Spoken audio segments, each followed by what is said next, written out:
Aloha everyone, Velina Maine. Thank you so much, Amy. My name is Noel Kahanu, and I am one of the co-curators along with Bina Choi and Wassan Al-Khudhairi.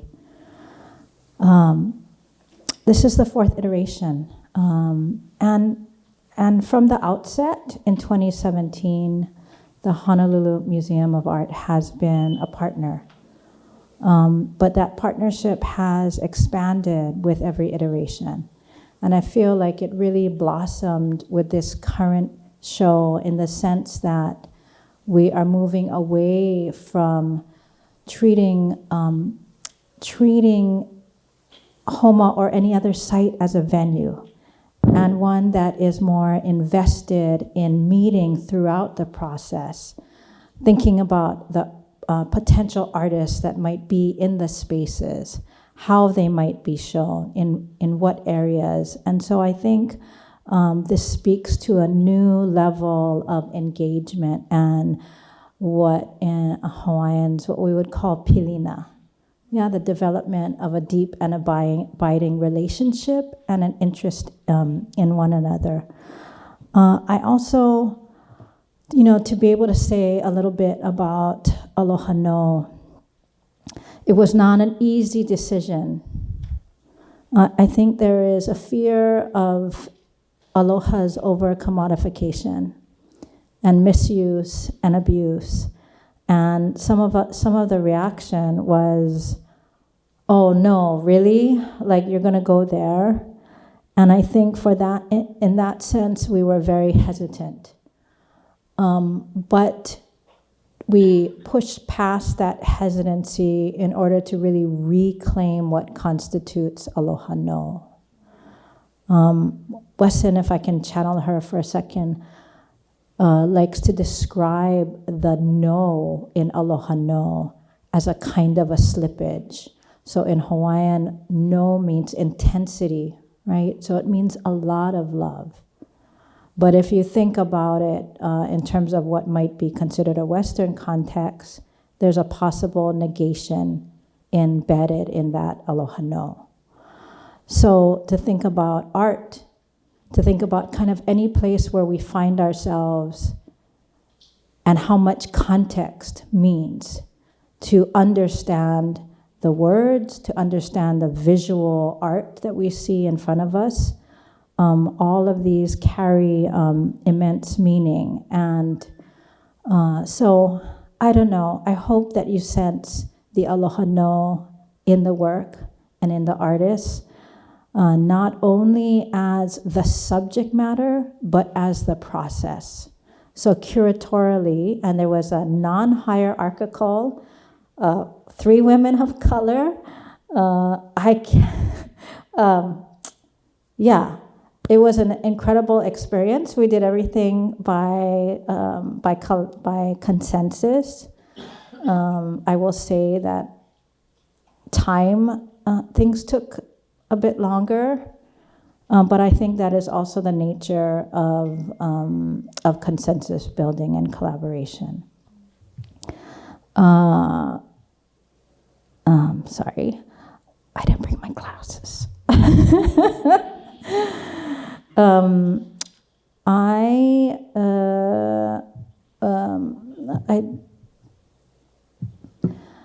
With my final minutes, and I have to apologize because I can't read. But I want to introduce.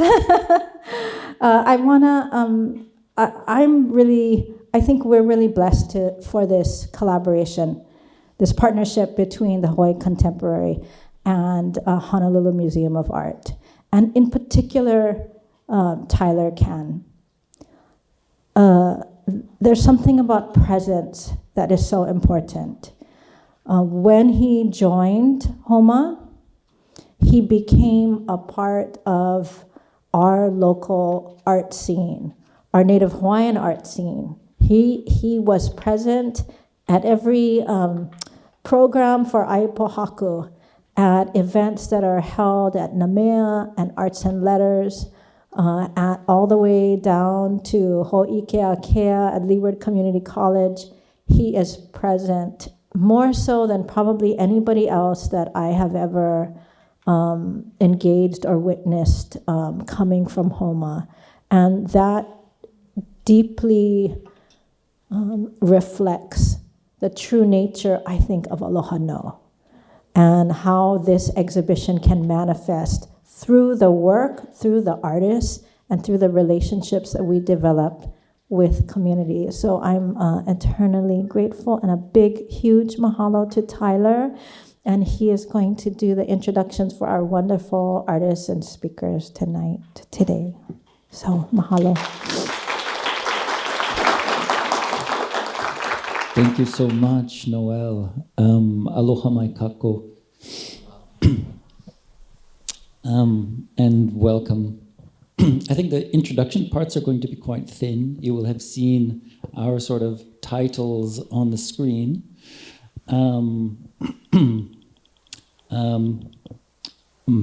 As you know, my name is Tyler. I am the Senior Curator of Modern and Contemporary Art here at Homa, where it is indeed a great privilege to be part of this community and to do so from the vantage point of an institution like this, and to try to make it part of its community.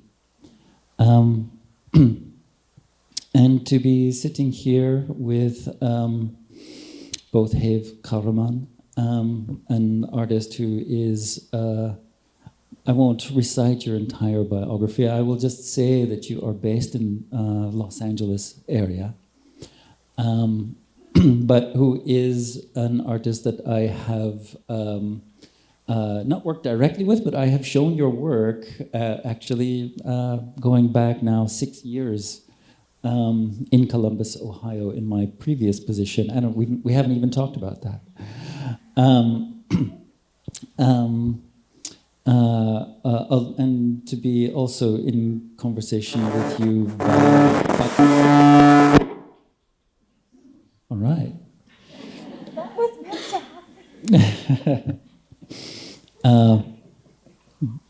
Báyò Akómoláfé, a father, an author, a nerd, a professor. I would add public intellectual, a kind of visionary I would throw in as well, and also a kind of poet. So we are immensely grateful that you are both here, and certainly all the more so to be discussing the themes of the Triennial. Aloha No, I love that kind of slippage that you mentioned between the negation and the intensification. It's this moment in language that sort of opens something up, and I feel like both of your work is really working from that place of being in the middle, and trying to find a kind of home, a sense of home, or a sense of beginnings. We can talk more about this. In fact, maybe that is indeed my first sort of, question. I mean, I should acknowledge that today is also Easter Sunday. So happy Easter to those of you who celebrate.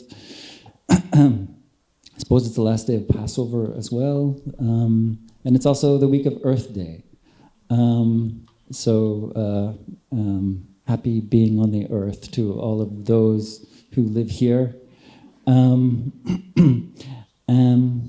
But we're also going to talk about extinction, about loss, about some tragic things. But, I think in the mix of this day, it also involves renewal and rebirth. And these, I think, are the kind of themes that I would like to talk to you about. But maybe first question to you, Hayv. I mean, maybe you can just sort of tell us in the most basic kind of language, like what your work in the Triennial is. There's like 4 paintings. It's hard to be and basic. A book, and yeah, if you could just describe them. it's very hard to be basic because the way I work is very multifaceted, and they are always these nodes that seem utterly unrelated that then somehow make sense or also don't make sense, and then they come together. But trying to keep it short.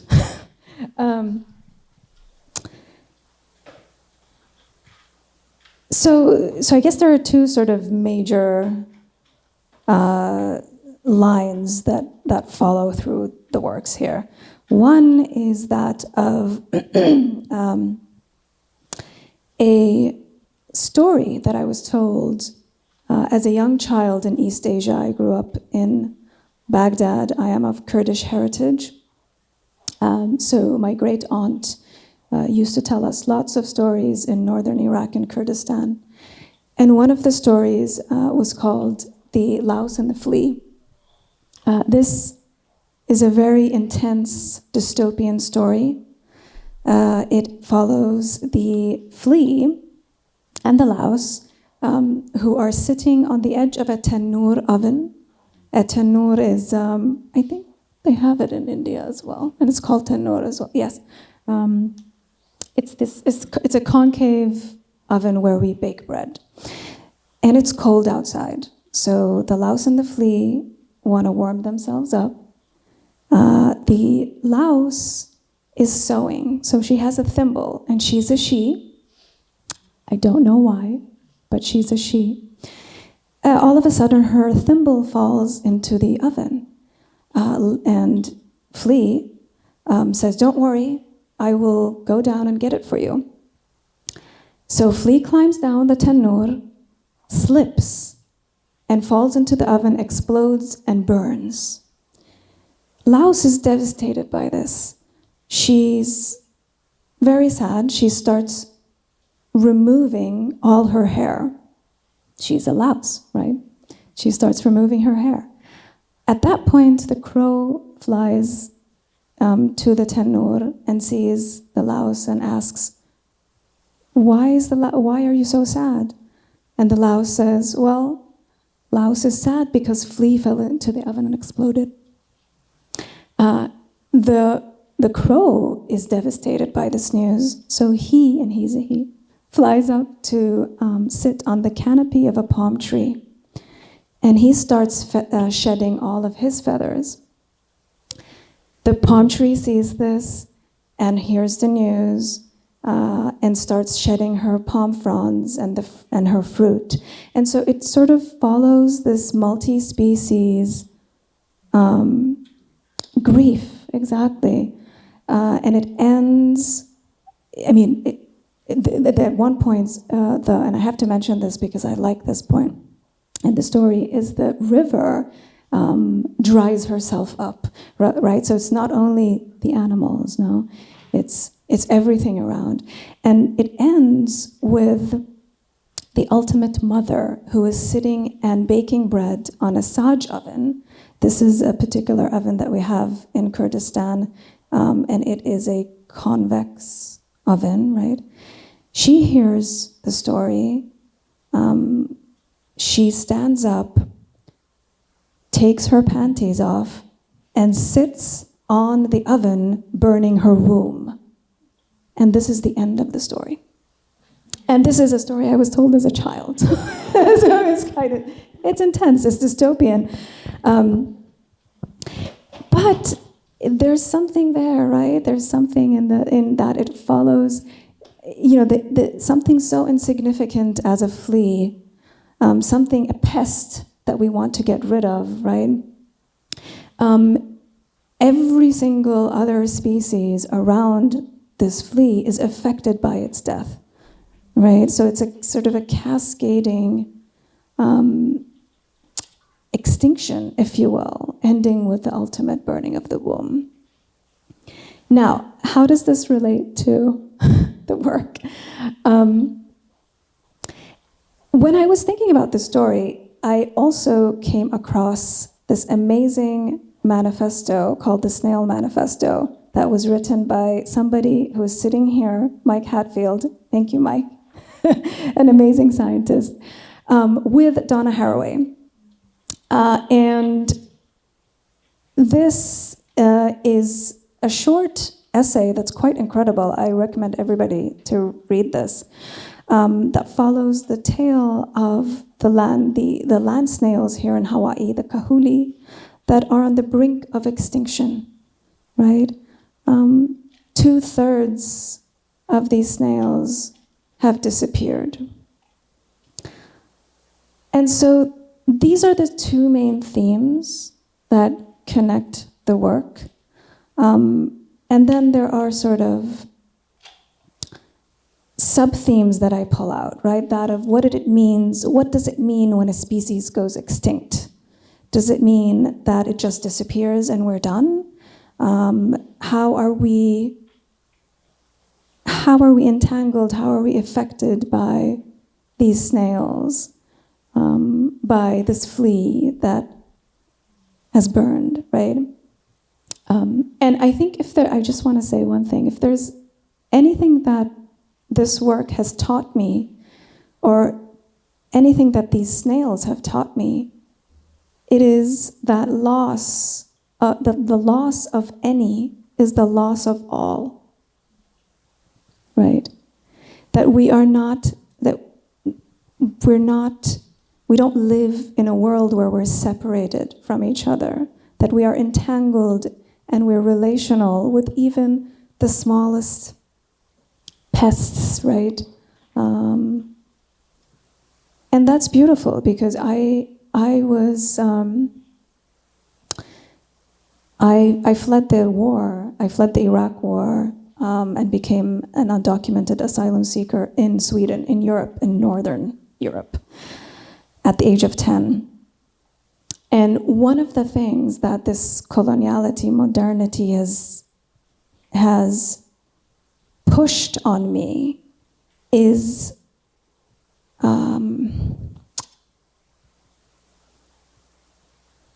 distance from everything around me, dissociation with my environment, with my ecosystem, with my peers.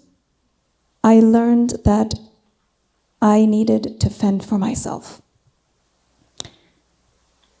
And coming here, being in this place, I really feel connected to the ecosystem in ways that I have never felt. So I'm eternally grateful for being invited to do this work. Maybe we can ask Báyò here, because I want to say something that Báyò, I'm so grateful you're here. Báyò, I've been listening to Báyò's talks as I've been painting these works. So he's been integral in the thinking process and with me as I paint. And I don't know who here has heard Báyò speak, but you are in for a treat, because it is poetry. It really is. So No pressure. No pressure. No, but he knows what he's doing. So I don't know where you want to take this. There's so many nodes. Ooh. Aloha, I greet you. I come from Nigeria. I'm from the Yoruba people. And I was just intrigued just a while ago thinking about aloha and how in our call and response sociality in storytelling traditions, we start with alo, or alo, right? Which means story, right? And I don't know why I thought that for some reason, that the way to begin was to invite story, and I was so touched by that story, that if one creature is derobed, we all are in a cascade of grief together, and the cartography spills, and we are never untouched by that. But because I'm Yoruba, we really like to greet. We take it as serious when we greet. So I would like to greet you properly. And the way that I greet you properly is to infect you with my greeting, is to get you to infect others with your greeting in a pandemic of greetings, okay? So I would, in spite of I know it's at odds with the themes we're exploring, I would like you to greet the person next to you in whatever way that you feel welcome to. The way that I often invite people to do it is to do something cheesy, like a very cheesy high five, something that should go in a B movie, if you understand what I mean. So can we just do it? Just greet, yeah? Say hi, say hello, yeah? It's a ritual that shouldn't leave this room.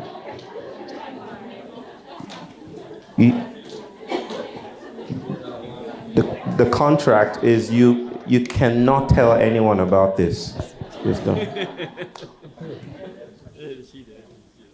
You cannot tell anyone about this. That's the deal. Okay.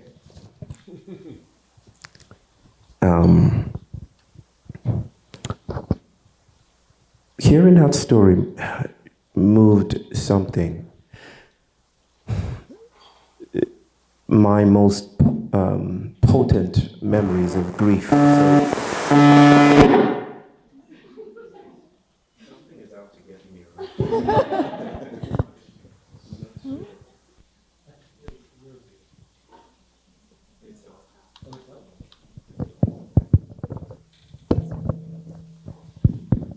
Okay. I'll get some feedbacks. All right.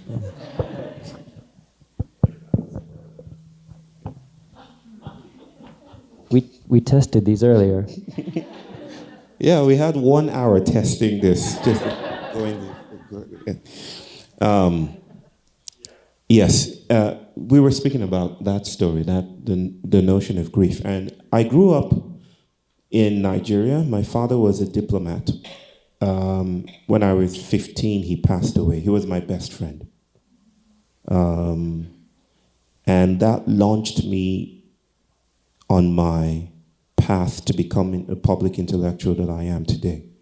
There was a hole in my chest, a dad-shaped hole, if you will. And I wanted to fill it up with everything paternal and reassuring and confident. I sought that confidence in a stable epistemology, a utopian project of arriving at the gates of heaven. Right? I remember that I was a very churched kid growing up. Now, y'all think you go to church? Nope. I went to church on Sundays, and on Mondays, Tuesdays, Wednesdays, sometimes on Thursdays, mostly Fridays and Saturdays, which is my way of saying every day, and I'm not even kidding. In Nigeria, there's a church on every street.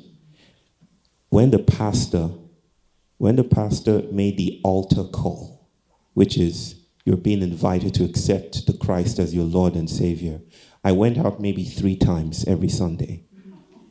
And the reason was I was looking for foundation. I was looking for a final truth, a stable resolution. I was also angry at the vicissitudes of a material world that took my father away. So I wanted to nail death down. I wanted to capture it within a stable ontology, to incarcerate it. And this was my way of grieving, right? I was raised in the city, so I didn't quite know how to grieve.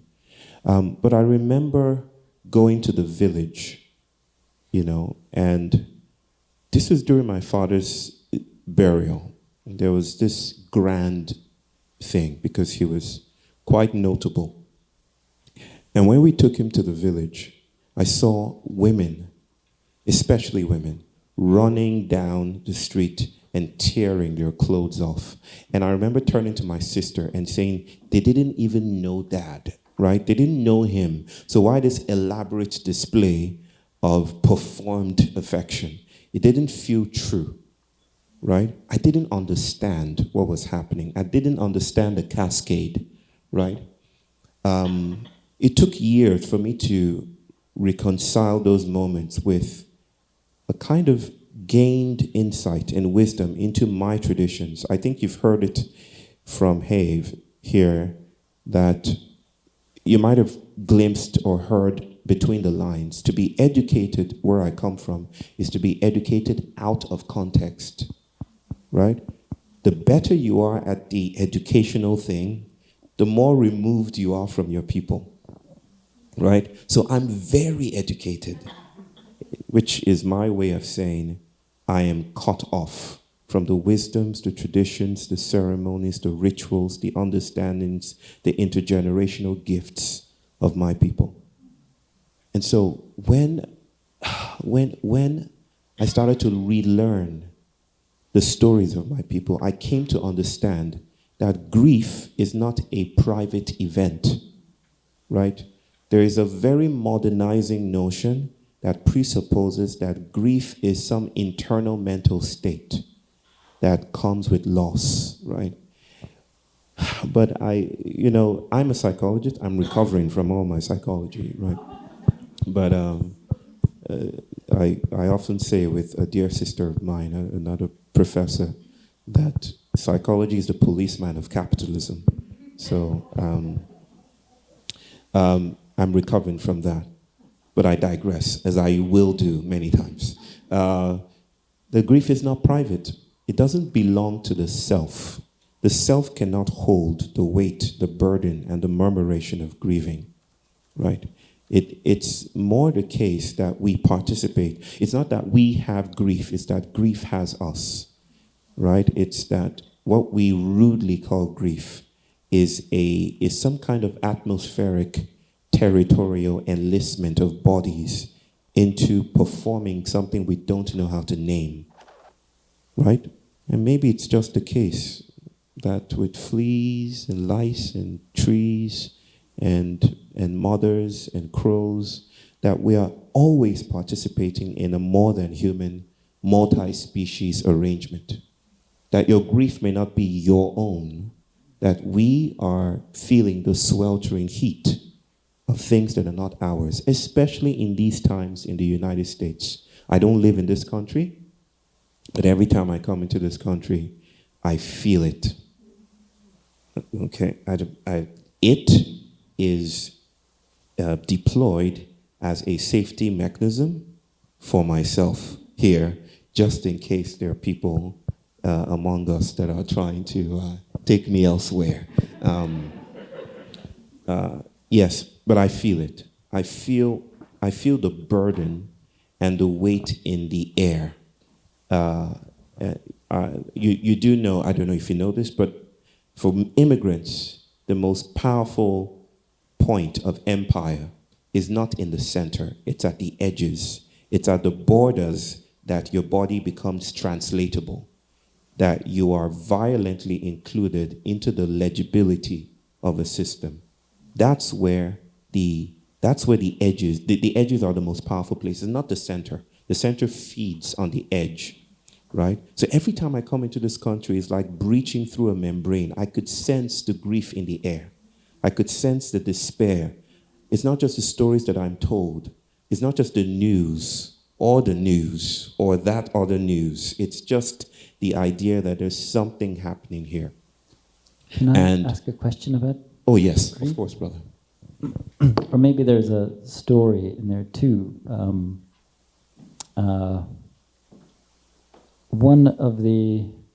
A couple years ago, I had the sort of honor of being invited to George Floyd Square in Minneapolis. George Floyd. And to see the memorial. It was at once, one of the most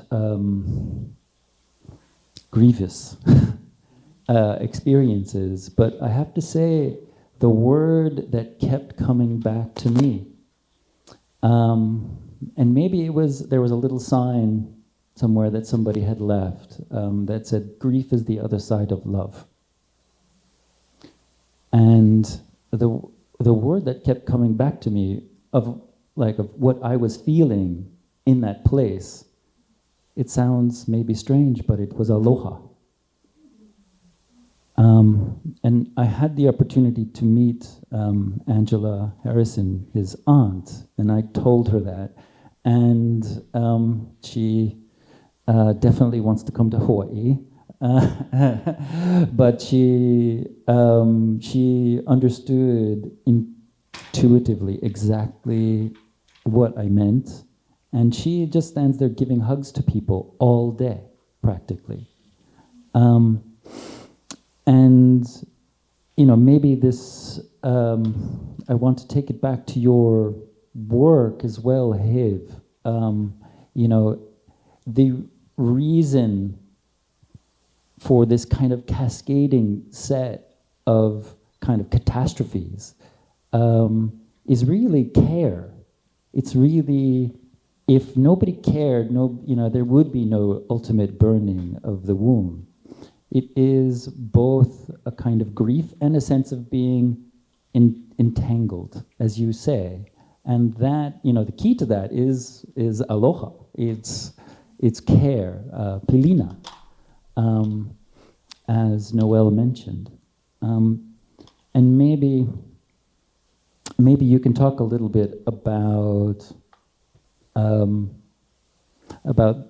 how you're thinking about the snail in particular, in terms of what you felt your responsibility to them was, or what you learned from snails. Hello? Is it working? Well, so I came here last year and did a site visit, and where I met with the snail people on the island. All the scientists here, the malacologists. And I learned a lot. And again, I'm very grateful for them taking the time to explain their work to me. So a lot of the work that they're doing here is conservation, right? Conservation of these snails that are on the brink of extinction.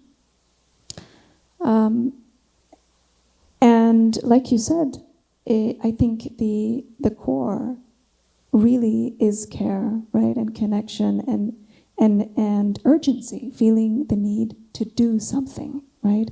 And these were scientists who were doing something, right? One of the amazing scientists who I mentioned earlier, Mike Hatfield, who's here, who's the OG scientist who really started the work on snails. His work has changed so much. Like if we look at Makua Valley, for example, he was the first person there who was out in the field linking the destruction of the snails to the militarization in the valley, right? Now, if it is discovered that the military kills even one individual of these snails, Acatenella mustelina, right? Unfortunately, it's just one species, but hopefully it will be more. They will be fined $25,000. So he started the work, right? And there's a lot of people who are there. That's actually the malacology department at the Bishop Museum there, where I spent a lot of time. And I guess what I could say is my feeling was mostly inadequacy.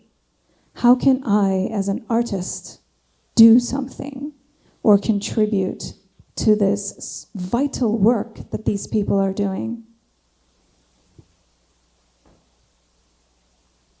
And I don't know if there's any answer to that, and there doesn't need to be an answer to that, really. I think, I'm just an artist. I make paintings.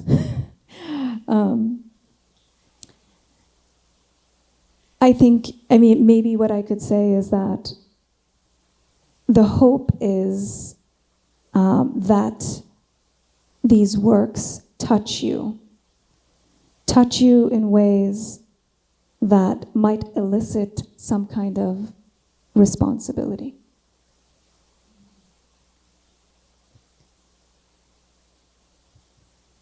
That's all. That's great, and that's perhaps something any artist would aspire to. I should, just a side note. There is also a kind of connection to this place and to the rest of the Triennial in the malacology department of the Bernice Pawahi Bishop Museum, in that it was the child of the founder of the museum, so Anna Rice Cook, her child, Charles Montague Cook Jr., was perhaps the first malacologist, that is, snail scientist, at the Bishop Museum, I think beginning in 1902. And actually, that figure of Charles Montague Cook is also referenced in the work of Al Lagunero, also in the Triennial. It was Al's great-grandmother who essentially saved the life of Charles Montague Cook when he was born prematurely. So we have this, in this exhibition, these kind of dual references back into a bit of the past that also circulate around the history of this very institution in, I think, an interesting way. I can jump in and ask also a question. So there's a question in here. So bear with me. When I was at the malacology department at the Bishop Museum,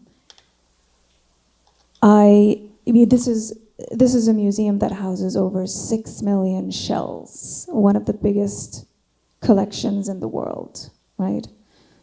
And there are cabinets from top to bottom with tiny little drawers, you saw a picture up there, that you could pull out, and they're tiny boxes.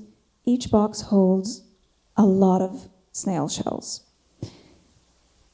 When I was there, and I spent many hours there, I started crying. I felt that I was in a mortuary. And I felt that I was in the presence of ghosts. And I've kept thinking about ghosts for this entire work. The work in the museum here, the large spiral, is titled Ghost Fires. Ghost Spiral. Is that what I titled it? Fire spiral. Fire spiral. Sorry. But in the middle are these ghost fires. And so I was thinking about fires, thinking about the burning of the wombs, right? And I didn't want to just paint fires. I wanted to paint ghost fires. Why? Because ghosts will haunt. They will not disappear. And I keep going back to Norbisi Philip, who I'm sure you know her work. She wrote a poem called The Zong, and when she was describing, it's about the transatlantic slave trade, and she was describing her poem and saying that her poem is like when the specters of the undead make themselves present. When the specters of the undead make themselves present. So what does it mean for these ghost snails? What are they trying to tell us? What are these remnants trying to tell us? There's a haunting in that.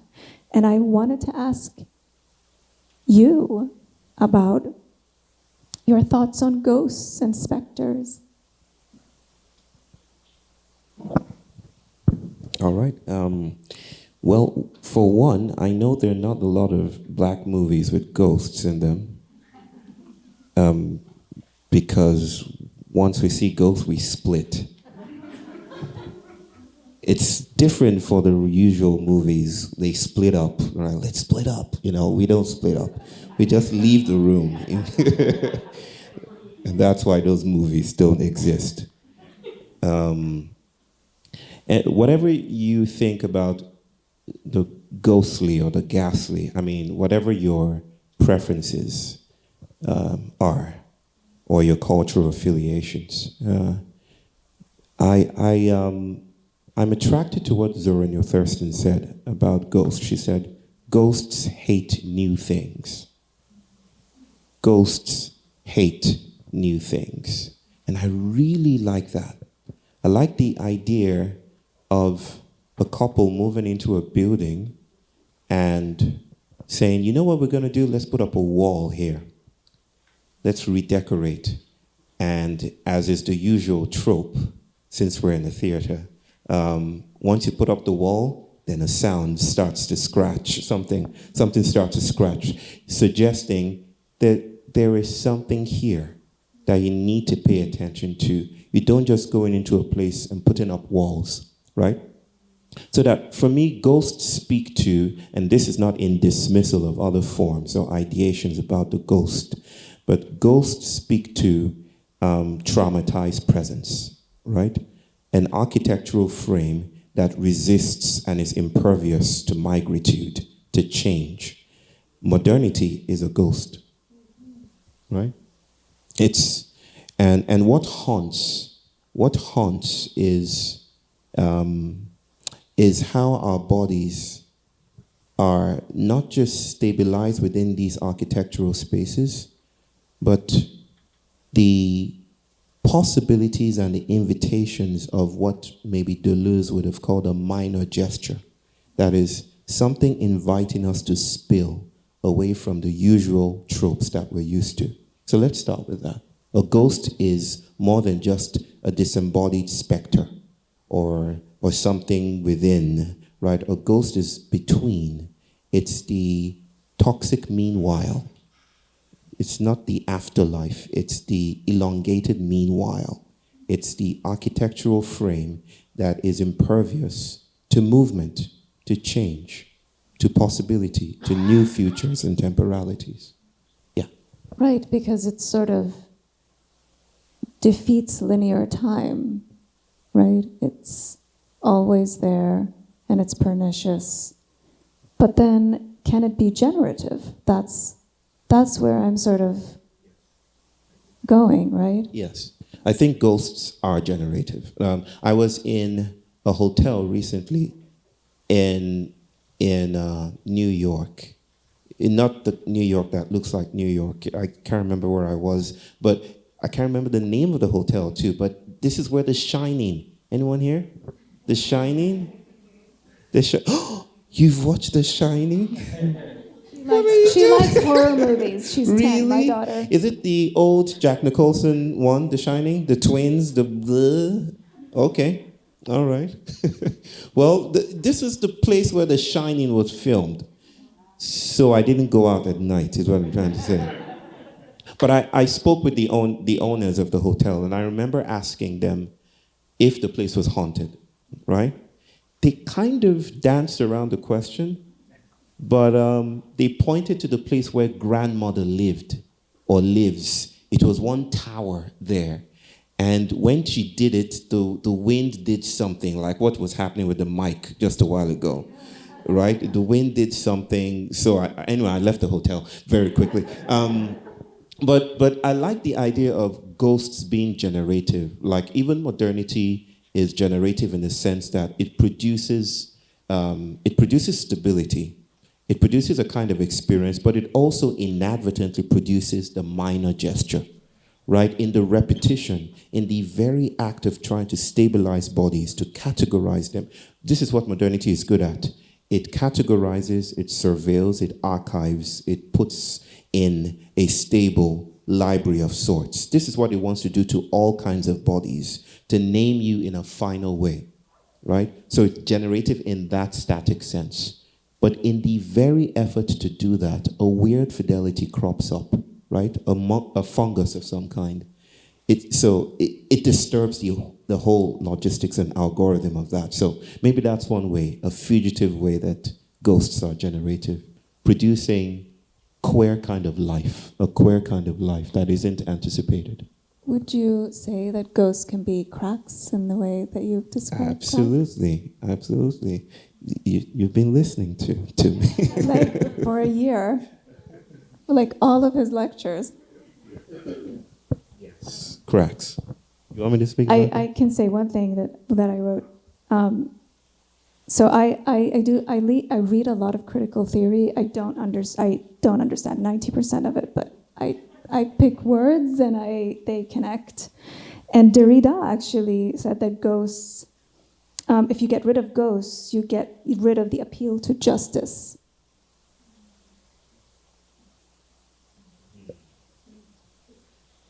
I haven't heard that. I haven't heard that one. But his formulation of a ghost will be radically different from mine or other Black studies scholars. Getting rid of ghosts, getting rid of an appeal to justice. Justice itself is deeply problematic for me. Justice itself is deeply problematic. Because, my people learned very quickly that you could achieve victory and justice and still be incarcerated within an epistemology, right? So we understand very deeply, I speak about whiteness a lot. By whiteness, I don't mean white people. That's a mistake of whiteness. That's how whiteness thinks, right? Whiteness is not white people. Whiteness is not how many white people are in a room, for instance. Whiteness is the room. It's how bodies are accommodated. It's how bodies are arranged. It's all the accommodation for the characteristics, ideas, features, technologies, relations in that room. The elephant is not in the room. The elephant is the room, right? So we're speaking about experience here. And I don't know the context of Derrida's enunciation, but I want to be able to speak to the room, the field, and ghosts are how I think about fields that have been imprisoned by their own modality of care, right? Yeah. Yeah, I love that. Oh, well, I was, as you were speaking about ghosts in particular, thinking about the work Makua Valley, which is the one with these kind of spectral figures with snail shells as hair, you might say, and how that work is a sort of reanimating these shells, and yet you do see on each one the sort of modernist legacy of categorization and museology with the accession number written. So each one of those shells has a little number, and it is recorded in your painting as well. So, I mean, maybe you can say a little bit about how you wanted to engage in those kinds of logics and taxonomies, but also through the work kind of bring them into life or afterlife. Okay. So, yes, there are numbers that are written on the heads of the figures in the painting titled Makua Valley.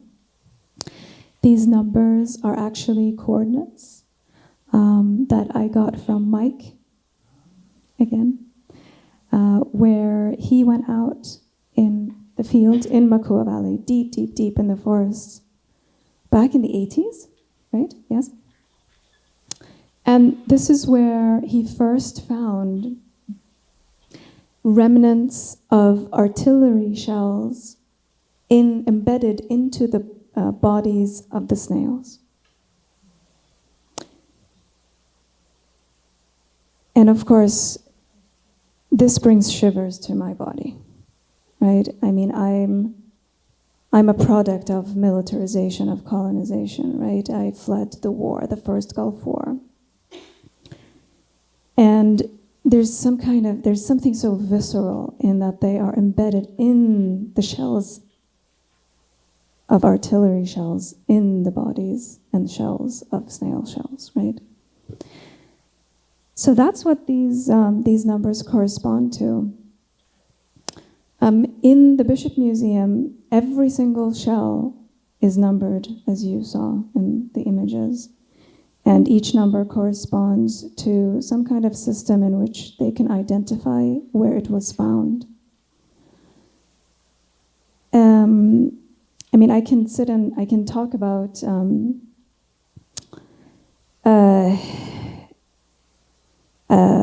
ways of sort of identifying objects within the museums. And for me, my mind goes right to Carl von Linnaeus, who was a Swedish scientist, botanist back in the 1800s, who I actually grew up believing and thinking that he was sort of the ultimate genius. Now, Linnaeus was the father of binomial nomenclature, the way we name the natural world, right, in these Latinized names. And a lot of people also think of him as the father of biological racism, right, because he categorized the human being into 4 distinct races. Yes, exactly. But he never used the word race, though. And so some people are sort of like on the brink of, was he racist if he never used the word race? Well, he actually, I mean, it's a hierarchical system in which the white European male was on top. Now,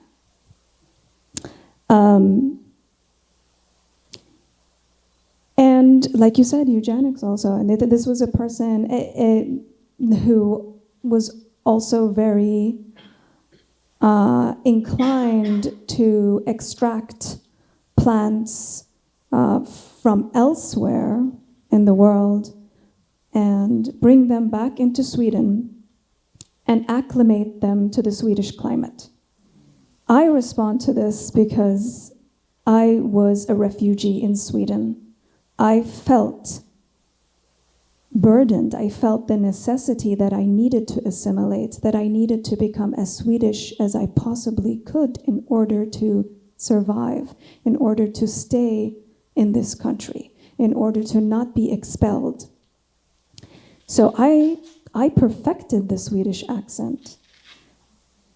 If you spoke to me on the phone, you'd think you'd be speaking to a Swede. I bleached my hair. I erased whatever I thought I was, right? I don't know where I'm going with this, but... Well, I think we have entered the sort of territory of like dislocation and this kind of crack in one's experience. And I feel thinking about, I mean, assimilation is one strategy, but it is never, as I think you would agree, you never get there, right? And nor should you. So I guess the question, and then we'll open it up for questions, is sort of like, how do we move on from that point of being in the middle, confronting loss, I mean, there is a certain amount of overwhelm, that can happen through the system, as we know from the flea and the louse. So how do we, maybe without triggering this kind of catastrophic endpoint, come to terms with where we are in that moment of being in between two things? That's a question for you, Báyò. Well, you might hear in my sharing that I'm quite suspicious of imposed resolutions, even notions of healing. There's something about the rush, and I say this as a renegade psychologist, right, who was trained to get people back into their productive selves to restore the sanctity of your capitalist functioning, right? There's something about that I recoil from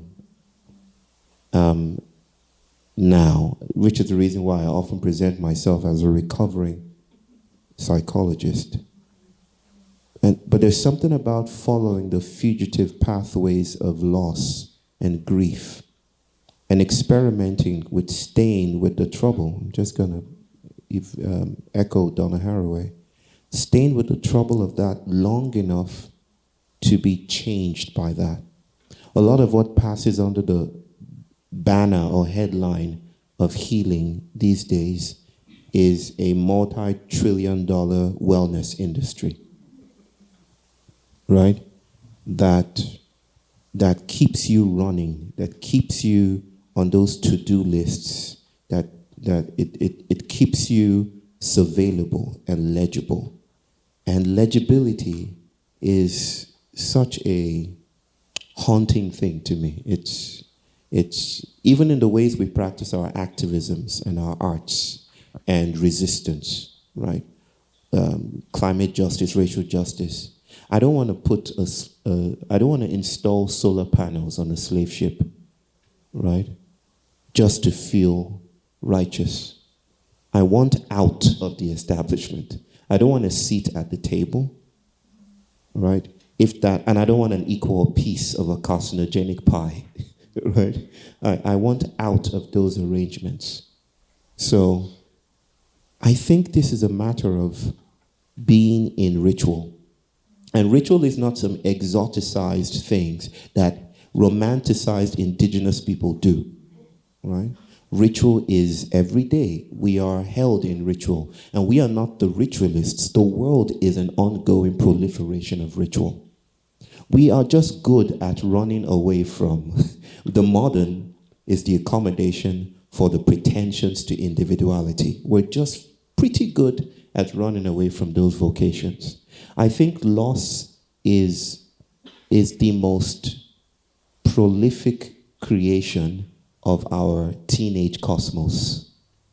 It's constantly proliferating loss. It produces organisms and galaxies and universes, but it also, every time it creates a new thing, snails or AI machines, those things are always membraned and bordered and boundaried by loss. And loss is the trickster here. So the invitation is, how do we hold space for the trickster? How do we hold space for that? If we continue to push away the monster, push away the trickster, push away loss, then we will proliferate a wellness industry that doesn't care about how well you are, but just cares about its profit margins and proliferating the idea of the neurotypical citizen subject.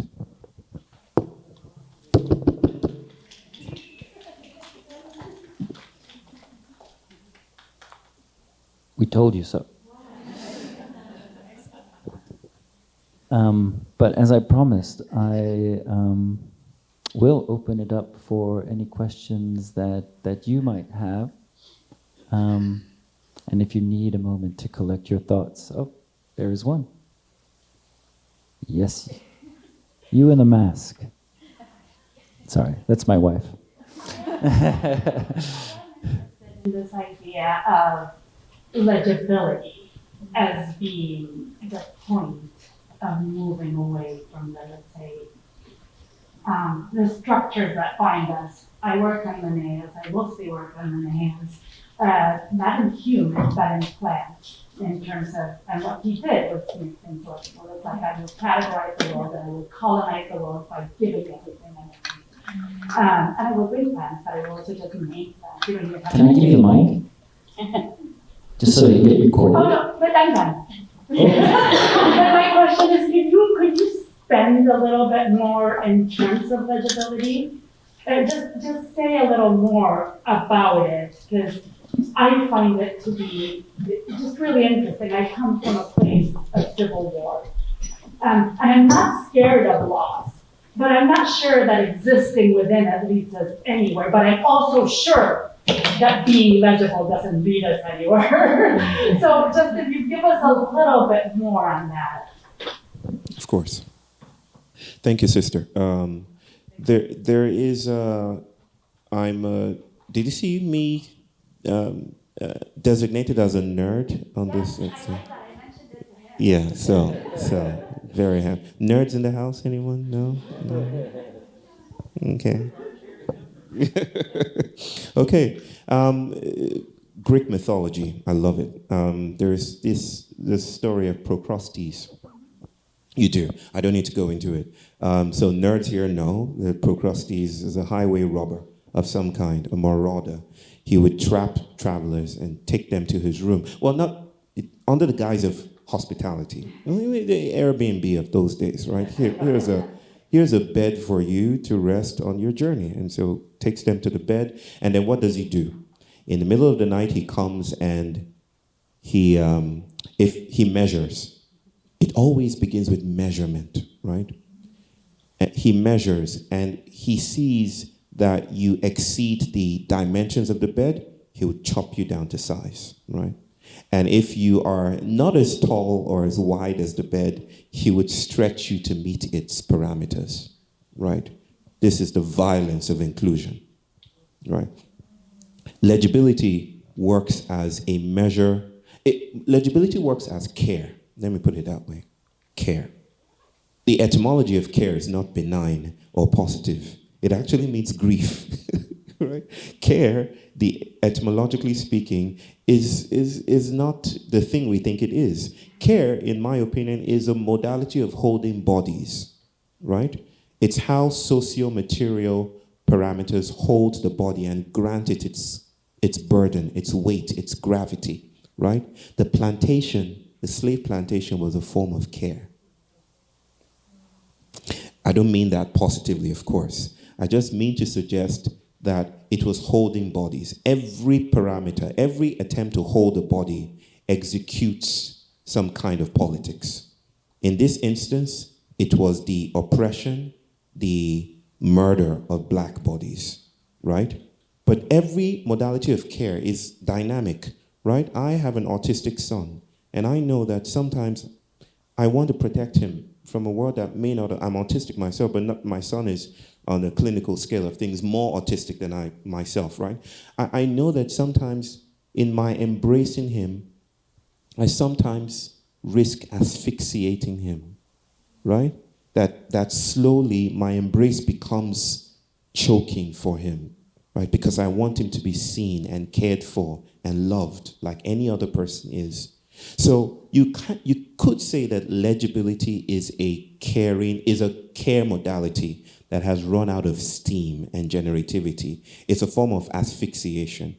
It lends itself to governability, right? It's how the citizen subject is allocated room within the compost heap that we rudely call modernity. Right? This is how you should be seen. It's why we vote with an ID, governability, legibility.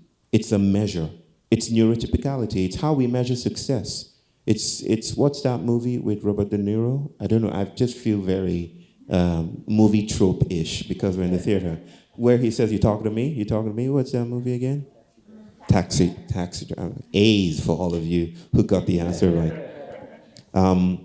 Yeah, it's how we govern ourselves. It's not even that someone is doing it to us. It's neurotypicality, which is not a type of brain. Neurotypicality is not a type of brain. Neurotypicality is the vortex of a measure that makes us seen in a world that is complex. It's how bodies are entrained in a particular way to behave. It's the proper self, right? So that's what I speak about when I speak about legibility. The underside, the undercurrent of legibility is fugitivity, not the opposite. I don't like words and opposites. They're too binary. But the invitation of fugitivity is refusal. It's that I cannot fit within the parameters of your statehood. I cannot fit within the parameter of your welding process. My body is too monstrous for your Excel sheet.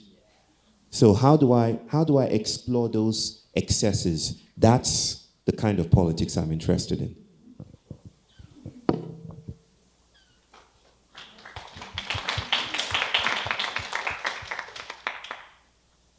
Perhaps yes. Dr. Akómoláfé, would you have anything to say about the context with which the quote from Zoriel came from? I cannot remember. My jet lag brain cannot remember. I was just thinking about that now. Where did I read that? I cannot remember. I think I read it, it's secondary. It was a quote from a secondary, oh yes. Avery Gordon. Ghostly entities. It starts with ghosts. Avery Gordon, I got the quote from there, but I don't know the primary source of that. Yeah. Yes, go ahead.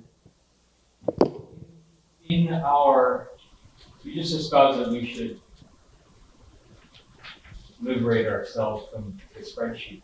The Excel spreadsheet was too big. You're too monstrous. I love that. What is the cost? What is the reasonable cost to those that are worldly us? To those of us that are tricksters? I'm not sure. Well, I'll just quickly say this. Maybe you can repeat the question in your answer. Repeat the question. What is the cost of breaking free from the Excel sheet? Is that something like that? What is the reasonable cost to everyone else? Who is everyone else, brother? I'm understanding the call. In Hawaiian, we say kake. The action. You said it a few times. The call to action is to resist. That's what I hear. To resist the compartmentalization, to resist the constriction of capitalism, to illuminate ourselves and be aware of oppression in all of its forms. In pushing away, we're pushing things. I'm a nerd from a physicist. Okay. The small force is the thing that's the weak force, is the thing that binds things without binding. I think of that when you talk about it. Even then, there is still a force that pushes that world away. So I'm asking, I'm trying to wrap my head around. I'm not just here alone. We're all still here in team. So we all still do have kuleana, responsibility, to each other.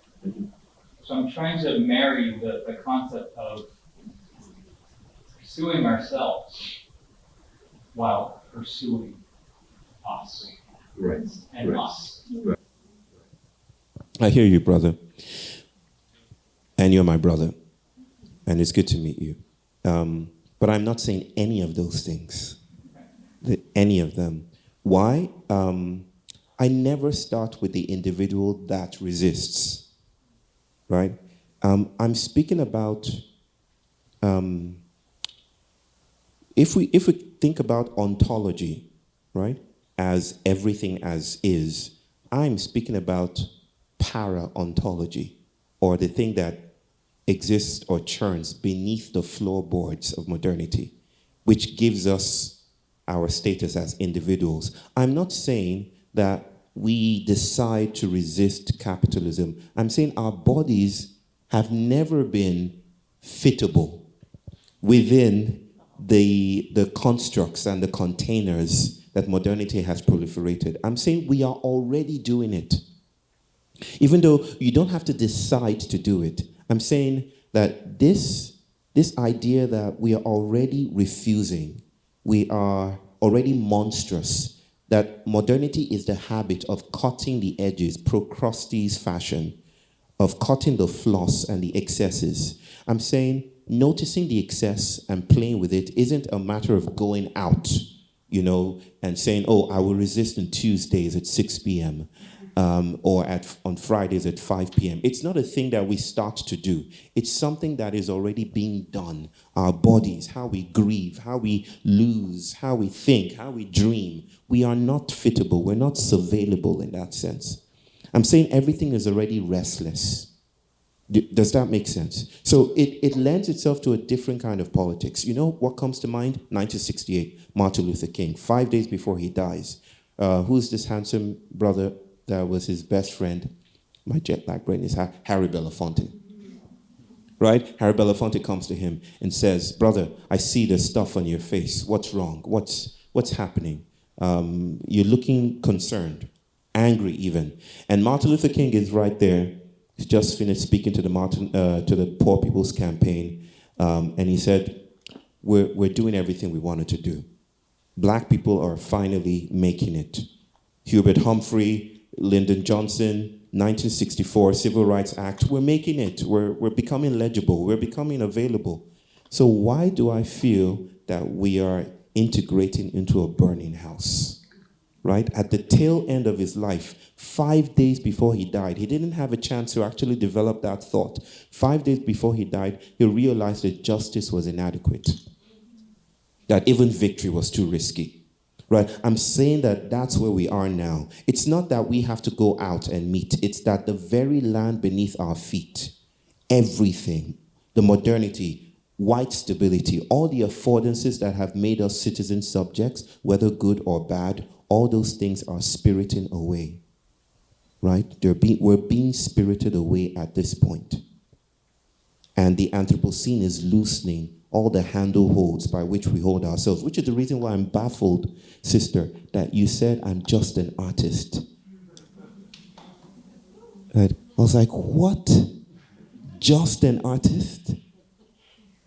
Art is exactly what Neanderthals turned to 42,000 years ago when a polar shift in the sky drove them underground and they put their red ochre handprints on the cave walls. There's no just artist here. It's not a skill that ranks on a pyramid of empiricism that takes us closer to the truth as is. We're talking about perception, brother. And the more we tweak, and I'm not saying we as human beings, we want to decenter the human that acts upon the world, right? That's the first trick, that we are acting upon the world. The more we tweak that, the more the world tweaks itself and it makes available other kinds of perceptions based on the work of my sister and people like her. Then we're more available for different kinds of fields of thought. That's my attenuated response.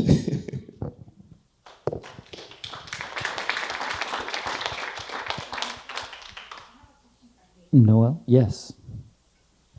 So I want to offer a different mausoleum story in the sense of you thinking about snails efficiently, right? Pulling out that drawer and the grief. So, and maybe it's because there's the knapsack department, and my work was more with the ethnology department, right? So there is a shell bracelet. It's made out of coupe, so it's not the land snail, it's the snail that comes out at night, very shy, you would capture it at night. And the story is that Kapi'olani, who was King Kalakau's wife, they would travel on these journeys through the islands. And at each community, they would present her with the coupe, the shell, the famous shell from that area. Some might have a red streak, some might be pink, some might be white. And in the end, she forms a bracelet out of these gifts from all these places she's been. And the story is also that she writes a little note where they came from. And she furls it up and inserts it into the shell. Now, there's one account, Báyò Web, reportedly pulls one out and unfurls it and reads it. But I find it really interesting that when these shells become something else, they're not individually numbered. What is numbered is the bracelet in its entirety, not this thing that you see. So I'm just wondering maybe to think or reflect on when the individual becomes something that is collective, then that the way in which we're categorized or numbered actually changes. Yeah. That's beautiful. Thank you. Yeah, I mean that's such a different way of thinking about the world, right? And that's one of the gifts that I feel that I received from being here. That really it's not about the individual. It's everything is connected, right? Even this chair that I'm sitting on. How can I be in this world? How can I move around in this room with feeling the connection? Not only with snails, but again, with the ground that I'm walking on, right? It's such a different way of thinking and feeling. So different from sort of, Sweden, where I was really taught to be distant from everything around me, right? I don't know, maybe, I don't know what else to say about that, but I think if there's anything actually that I could say is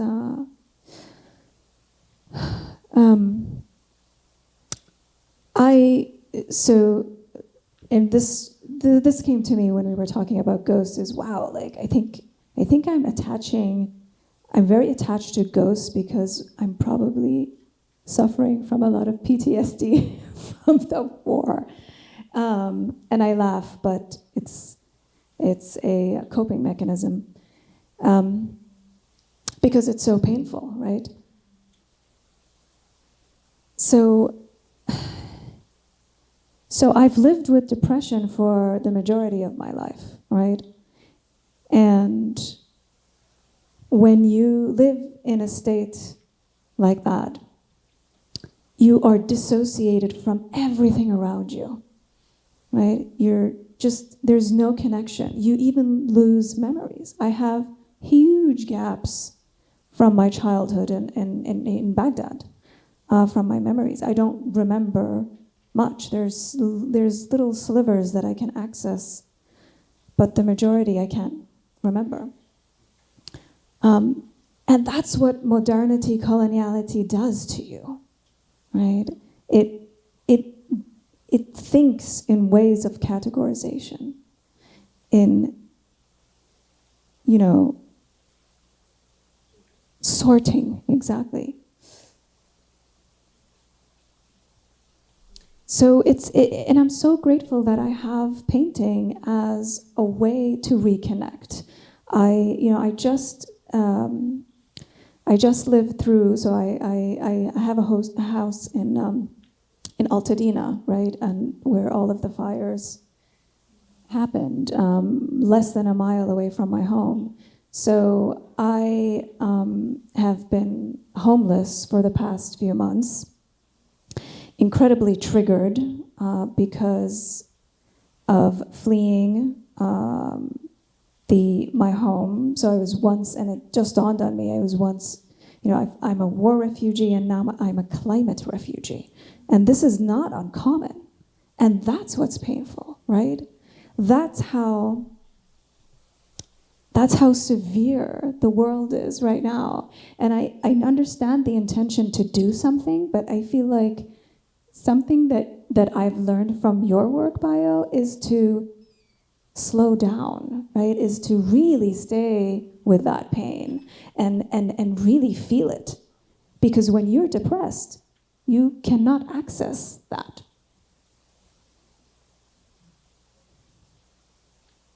So I've just learned how to feel and allow myself to feel. Thanks to these snails.